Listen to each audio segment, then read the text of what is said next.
I'm Frank Borelli. I'm the Editorial Director for Southcom's Law Enforcement Media Team. I want to talk to you a little bit this morning about body cameras and how they're kind of taken over mainstream media's coverage of law enforcement today. Ever since the Michael Brown incident, ever since Ferguson and Darren Wilson, and for the record, I support Officer Darren Wilson 110%. I feel bad that he's going through everything that he's having to go through.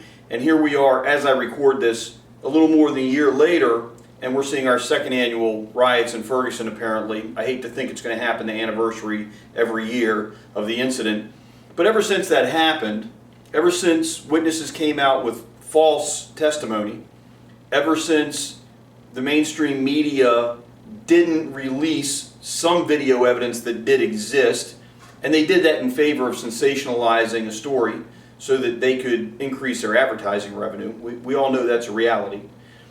But ever since that time, people have gotten on board with this. Let's put a body camera on every police officer. Let's make sure they can turn it on at the beginning of the shift, but they can't turn it off. There's a couple of problems that exist here, not the least of which is budgeting. But let's look at put a body camera on every police officer. Does every police officer need a body camera? Well, not unless you're worried about monitoring their private behavior. And by that I mean this. We have police officers who work in administrative capacities and they don't need to have a body camera on. What your captain in charge of training does day in and day out, 8 to 10, 12 hours a day, doesn't need to be videotaped. It doesn't need to be recorded. He has a minimal or zero public contact position, and all of that stuff simply doesn't need to be recorded. But he's a police officer, and he gets included in every. So what about every patrol officer? Is that even necessary? Maybe. If you're an agency like New York City and you want to have it on every patrol officer for evidentiary value, to protect that officer from false claims of misconduct, and we've seen that happen, and officers have been saved by their video from their body camera. But what if you're a police officer in some county in West Texas and the population of your whole county is 2,000 people and you might run into a couple of them during your patrols? Do you need to have a body camera on? What if you're a game warden? You're a sworn officer, you have powers of arrest, and you work in one of our federal parks. And the only time you see people is when you have to rescue them from their own stupidity. Do you need to have a body camera on? So we can't even say every patrol officer. So where does the body camera line get drawn? Well, how about if it's budget? How about if it's discretion of your administration? And then we get to who has the power to turn it on and off. As a sworn police officer with over 30 years of experience, I can tell you here and now that if I'm mandated to put on a body camera and wear it for the entirety of my shift without the ability to turn it off, I will immediately resign. And do you want to know why? Because nobody needs to have video of the head of a urinal with the flush handle on it while I go into the bathroom to relieve my natural bodily functions. Nobody needs to see the stall door if I'm taking care of a different bodily function.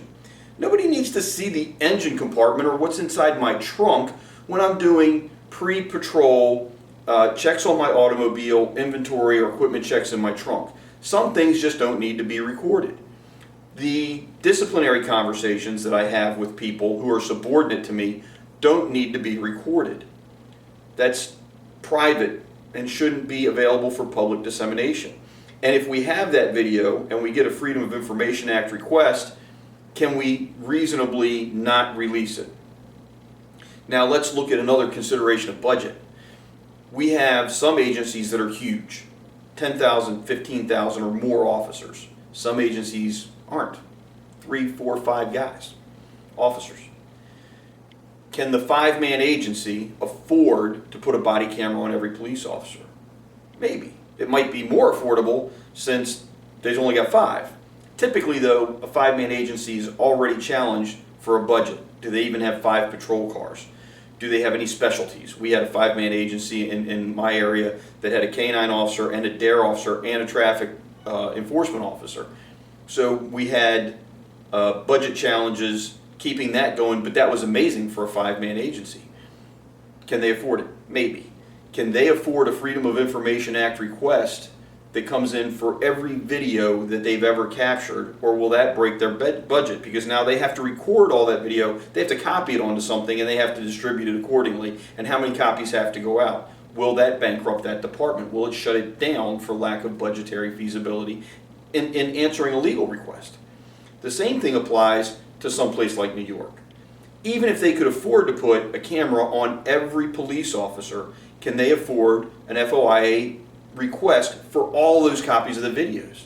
I don't think they can. I think it would strain anybody's budget. There's 40,000 police departments, roughly, law enforcement agencies in North America. What happens if some legal group gets a wild hair and decides, I'm going to put that request out to everyone that I can find, and issues them? All of a sudden, the entirety of North America's law enforcement could be challenged to even stay in existence, as would some of the governmental agencies. So, and when you look at this, sheriff's agencies right now provide about 55% of our law enforcement services. How many sheriff's agencies could survive that? How many counties that have those sheriff's agencies, independent cities and counties, how many of them would be put into bankruptcy or near bankruptcy from such a request? When you consider this stuff, it's obvious, it's ludicrous, absolutely ludicrous for any agency or for any body to say, put a body camera on every police officer. If you say that, you're pandering to the masses. How about if we do this strategically? How about if we say, if your budget will allow it, if you have the training, the budget, the training, resources to make it happen, if you have the IT section to properly manage all of the video, if you have proper policies and procedures in place for use of the cameras, when they can be turned on, when they can be turned off, when they can be turned on, how the video gets uploaded, how the video gets controlled, who has access to it, all of that stuff. How about we go back to, this is a great idea. If it's properly managed, it's awesome. It can save officers' jobs, it can make cases, it can be used for disciplinary purposes and display improper behaviors as well. But it can't be mandated unless we simply want to bankrupt law enforcement, and maybe that's what some people are after. Maybe some of these people just want anarchy. I don't know. I don't see the benefit there. But let's go back to body cameras as an option for those who can afford it and are ready to manage it. Just a few thoughts for you on, as I record this, what is a beautiful August day.